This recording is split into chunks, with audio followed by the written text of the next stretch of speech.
এলাম নতুন একটা রেসিপি নিয়ে। আমার রান্নাঘরে আপনাদেরকে অনেক অনেক স্বাগত জানিয়ে আজকের রেসিপি আমি শুরু করছি। আজকের রেসিপি হলো কি, এই যে গলদা চিংড়ি নিয়ে নিয়েছি, অনেকে আবার মোচা চিংড়িও বলে।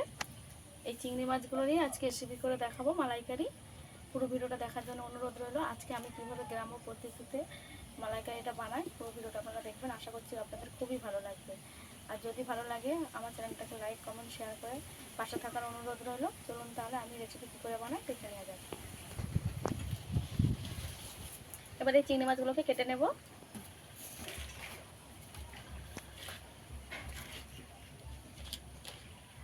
চিংড়ি মাছগুলো এখনও জ্যান্ত আছে, এগুলো আমাদের পুকুর থেকে ধরা। এবার এগুলোকে কেটে নেব। অনেকক্ষণ ধরার কারণে একটু জব্দ হয়ে গেছে মাছগুলো। আমি কিভাবে কাটি একবার দেখিয়ে দেবো কিভাবে চিংড়ি মাছ কাটতে হয়। প্রথমে এই পাখনা মাখনাগুলো কেটে নেব। এই পাখনাগুলো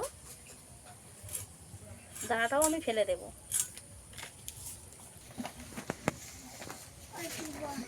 লেজাটাকে চিংড়ি মাছ একদম ছোট করে কাটবো। এবার এই খোয়ার কাছ থেকে বাদ দিয়ে দেব।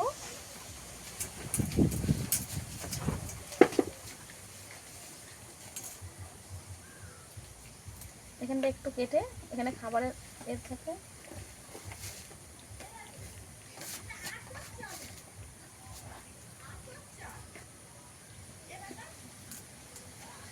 এটা ফেলে দেব। চিংড়ি মাছের মাথার ভেতরে যে ময়লাটা থাকে এটা ফেলে দিতে হবে। এবার এখান থেকে পুরো চিংড়ি মাছটা আমি ছাড়িয়ে নেব না, একটু করে ছাড়িয়ে নেব। এই যে এইটুকুই ছাড়াবো, আর ছাড়াবো না। এবার এখানে যে শিরাটা থাকে আমি ফেলে দেব একটু কেটে।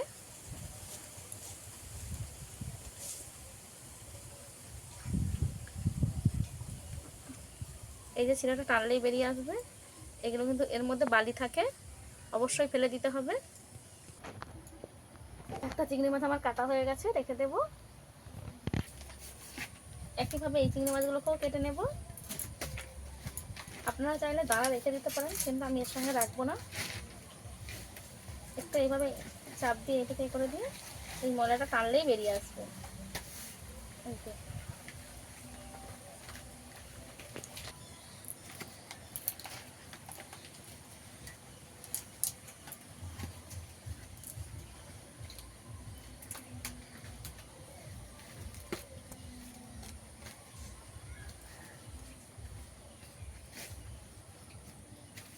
সুতোর মতন আস্তরণটাকেও ফেলে দেব।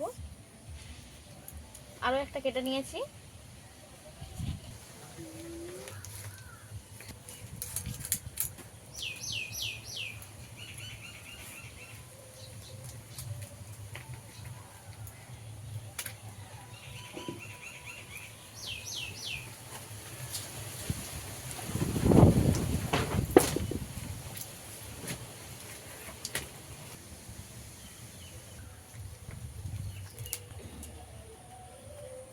এই চিংড়িটা কাটলেই আমার সব চিংড়ি কাটা হয়ে যাবে। চিংড়ি মাছগুলো সব আমার কাটা হয়ে গেছে, ধুয়ে নিয়ে ফিরে আসছি রান্নার কাছে। পুরো এক থালা চিংড়ি মাছ ধুয়ে নিয়ে ফিরে আসছি রান্নার কাছে। ধুয়ে নিয়ে চলে এসেছি। এবার মশলাটা করে নেব। এখানে পেঁয়াজ কুচিয়ে নিয়েছি, আদা রসুনটা একসঙ্গে বেটে নেব। কি করে বেটে নেব।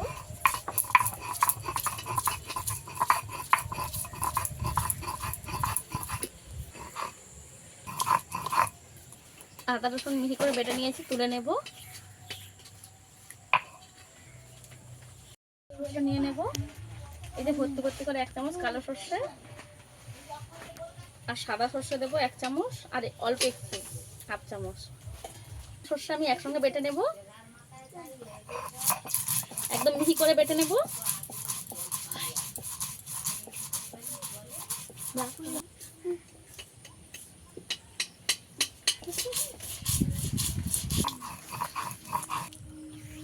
সর্ষে মিহি করে বেটে নিয়েছি, তুলে নেব। এবার পোস্তটা বেটে নেব। ভর্তি ভর্তি 2 চামচ পোস্ত আমি দেব। বড় চামচ তাই 2 চামচ দিয়েছি। 7-8টা কাজু বাদাম বেটে নেব এর সঙ্গে।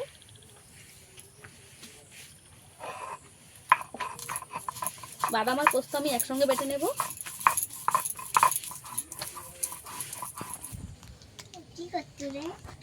কাজু আর পোস্ত আমি একসঙ্গে বেটে নিয়েছি, মিহি করে তুলে নেব।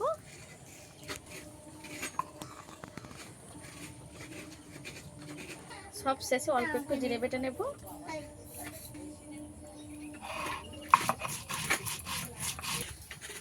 জিরেটাও আমি মিহি করে বেটে নিয়েছি। সম্পূর্ণ মশলা আমার বাটা হয়ে গেছে। একে একে চিংড়ি মাছগুলোর মধ্যে কাঠি ঢুকিয়ে দেবো। কাঠি দিয়ে দিলে চিংড়ি মাছগুলো সোজা হয়ে থাকবে, যাতে করে বেঁকে না যায়। প্রত্যেকটা আমি একইভাবে দিয়ে দেবো। ফুল পাতার কাঠি নিয়েছি, এই কাঠিগুলোকে এইভাবে ধরে এইভাবে সোজা করে একটু ঢুকিয়ে এদিক ওদিক করে দিলেই এইগুলো আমার কাঠি দেওয়া হয়ে গেছে। দেখিয়ে দেবো আমি এইভাবে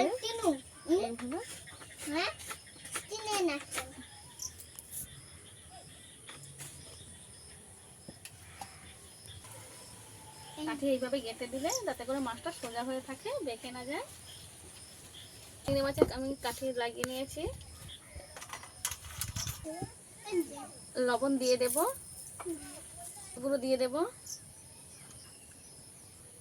হাত দিয়ে ভালো করে একে একে চিংড়ি মাছগুলোকে মেখে নেব।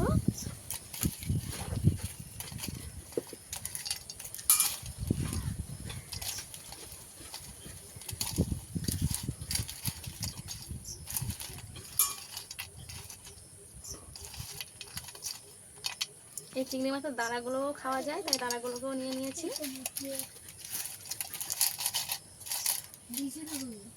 এদিকে আমি উনুনটাকে ধরিয়ে নেব।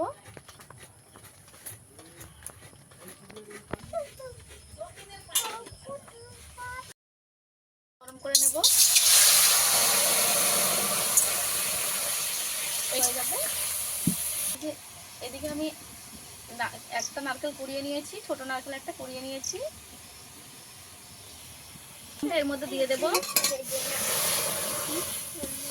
পোড়ানো নারকেলের মধ্যে জল গরমটা দিয়ে দেব। ভিজিয়ে রেখে দেব। এদিকে কড়া গরম হয়ে গেছে, তেল দিয়ে দেব।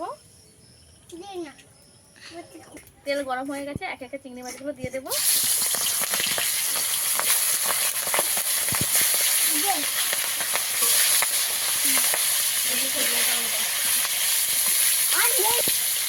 চিংড়ি মাছগুলো একটু উল্টে পাল্টে দেবো।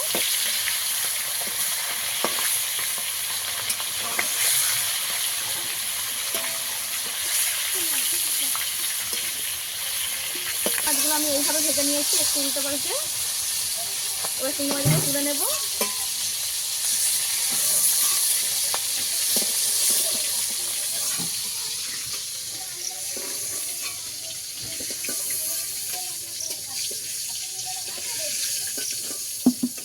চিংড়ি মাছগুলো আমি এইভাবে ভেজে নিয়েছি।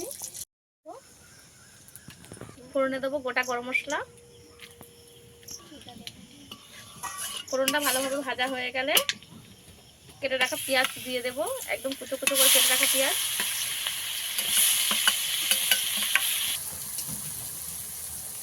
ফোড়ন থেকে ভালোভাবে সুন্দর গন্ধ বেরিয়ে গেলে পেঁয়াজ কুচি দিয়ে একটু ভেজে নিতে হবে। পেঁয়াজটা ভালো করে একটু ভেজে নেব। পেঁয়াজটা আমি এইভাবে ভেজে নিয়েছি, একটু নরম হয়ে গেছে পেঁয়াজ।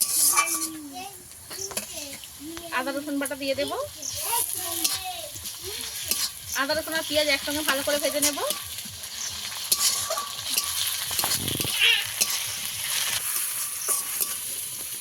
পেঁয়াজ ভালো করে ভেজে নিয়েছি, আদা রসুনের কাঁচা গন্ধ চলে গেছে। হলুদের গুঁড়ো দিয়ে দেবো, লঙ্কার গুঁড়ো দিয়ে দেবো, জিরে দিয়ে দেবো।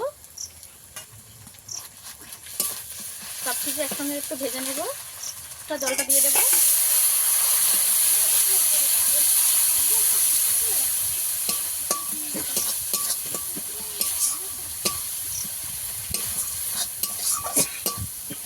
লবণ দিয়ে দেবো স্বাদ মতো।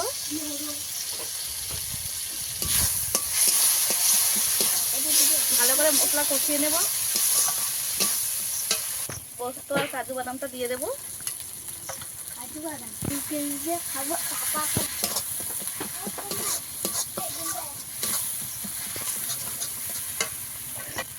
সর্ষেটাও দিয়ে দেবো। সর্ষে দিয়েছি, বেশি কষানো যাবে না। এবারে আমি দিয়ে দেবো নারকেলের দুধটা।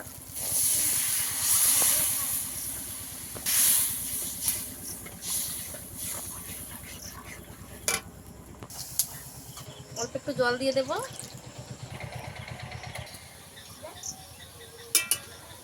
গ্রেভির জন্য ঝোলটা ভালোভাবে ফুটে গেছে। ঝোল ভালোভাবে ফুটে গেছে। এবার চিংড়ি মাছগুলো দিয়ে দেবো,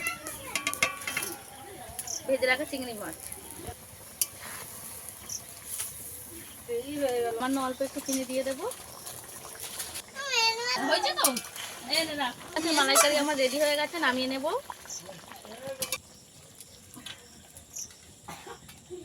গলদা চিংড়ি মালাইকারি রেডি হয়ে গেছে।